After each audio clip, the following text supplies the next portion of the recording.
আজকে রান্না করব মটর ডাল দিয়ে লাউ। লাউটা এরকম ডুমো ডুমো করে কেটে নিয়েছি আর মটর ডালটা আমি ভিজিয়ে নিয়েছি। দিলাম সর্ষের তেল, কালো জিরে, আমি একটু আলু দেব।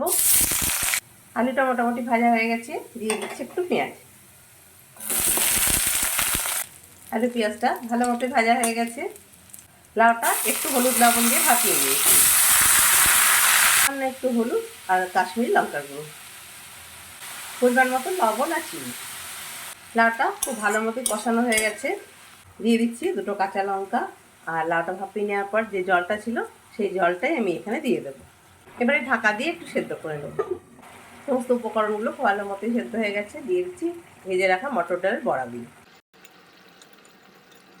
বড়াটা দিয়েও সামান্য একটু ঢেকে নেব। ভেজে রাখা গুঁড়ো মশলা, 1 চামচ ঘি। এই গরমে দারুণ স্বাদের এই লাউ ঘন্টটা একবার রান্না করে দেখতে পারেন।